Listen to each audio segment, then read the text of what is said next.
Brian Weeks here again with another MMCD contract consideration. This video clip will cover the topics of the MMCD schedules.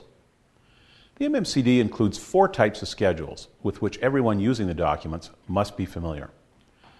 In this short video, I'll show you the need for and the differences among the 4 types.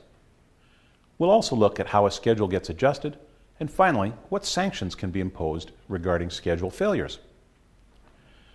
The 4 types of schedules are: number 1, the bar chart submitted with the tender; number 2, the baseline schedule submitted before the notice to proceed is issued; number 3, the adjusted baseline schedules as needed throughout the project; and number 4, the actual performance schedules submitted as required by the contract administrator.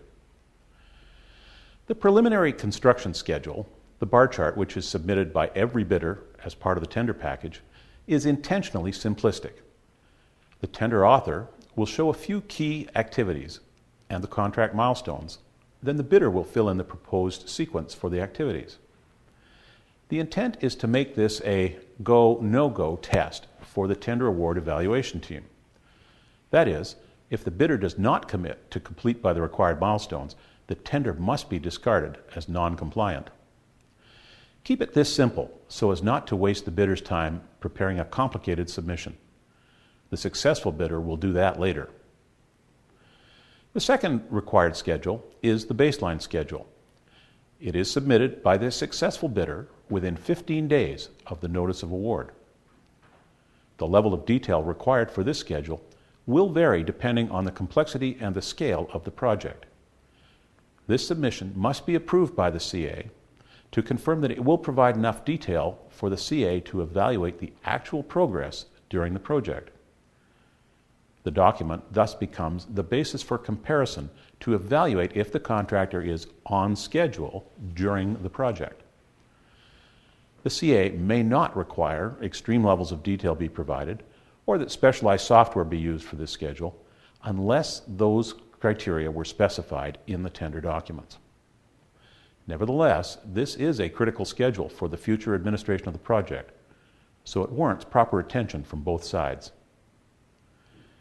The third type of schedule is an adjusted baseline schedule. This is simply the baseline, or the most recent adjusted baseline schedule, updated again to reflect a change to the overall schedule as approved by the contract administrator through change orders. Remember, only the CA can authorize a change order, and a change order is needed every time an alteration of the contract pricing or schedule or work requirements change. For example, if the CA authorizes extra work that will extend the substantial performance milestone, once the contractor receives the change order, the CA should request an adjusted baseline schedule to reflect this change. The last type of schedule is the actual performance schedule. The contract administrator will set out the frequency for submission of this schedule. Usually, this will be overlaid on the baseline or the adjusted baseline schedule for easy comparison. The MMCD does not specify the required frequency, as it will again vary by the complexity and scope of the project, as well as the contract administrator's comfort level with the apparent progress of the project. Submission of a schedule which shows the contractor is falling behind the approved schedule does not give the contractor any extra time, even if the contract administrator makes no comments. The appropriate response for the CA in this situation is to thank the contractor for being honest and request the immediate submission of a plan to get back on schedule. So what kind of things can change a schedule? Most common ones are the implementation of a change which shortens or lengthens the critical path, the award of extra work which lengthens the critical path, the implementation of optional work which will lengthen the critical path, the award of abnormal weather days which will lengthen the critical path, the award of extra time for delays caused by the owner or by force majeure, or finally, the contraction of the schedule as directed by the owner. Note that I keep referring to the critical path. This is the sequence of activities through the project which together form the shortest possible duration for completion. All modern scheduling programs will automatically determine the critical path and will calculate the slack or float time for all other paths and activities. The contract administrator is responsible to evaluate whether the change order being issued affects items on the critical path or not.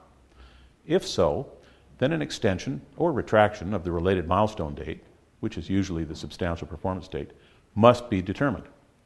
Items which do not affect the critical path do not normally warrant a time adjustment, even though they may reduce the contractor's float time available. Optional work is work that is activated at the owner's discretion, and the contractors cannot know how to budget for this at tender time. Activation of optional work will often require some adjustment to the contract time.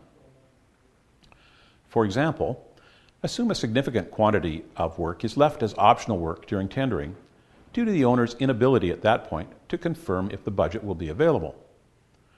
If the budget becomes available early in the project, the contractor may be able to do the optional work in parallel with other work items without a change in the critical path.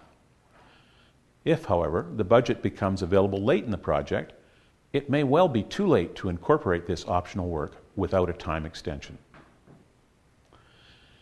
Abnormal weather is sort of a special case. The definition for abnormal weather changed between the gold and platinum editions. Now, on request by the superintendent, it becomes a subjective decision made by the contract administrator.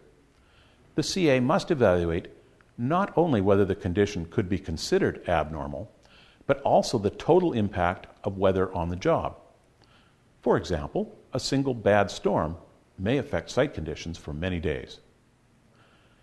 If the CA agrees to an extension due to abnormal weather, a change order should be issued to formalize that extension. Remember, in all cases, the CA only makes the initial decision.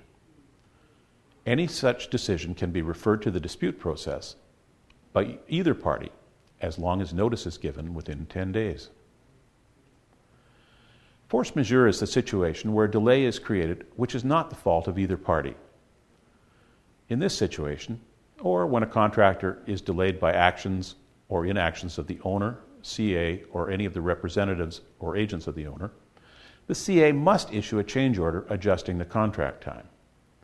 In the latter case, there may also be cost impacts, but those don't come into play in the force majeure situation.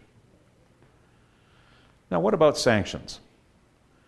The MMCD only provides a couple of sanctions if there is a schedule performance deficiency. The more common sanction is to implement the liquidated damages daily cost for each working day that the project extends beyond the authorized substantial performance date. In the Platinum Edition, the cost is $500 per day plus some direct expenses. However, a recent board-approved supplementary raised this to $1,000 per day plus the same expenses. The ultimate sanction of issuing a notice of breach of contract is not often used. However, the owner does have this option in two circumstances. First, failure to even provide a schedule when requested, and second, failure to comply with the schedule.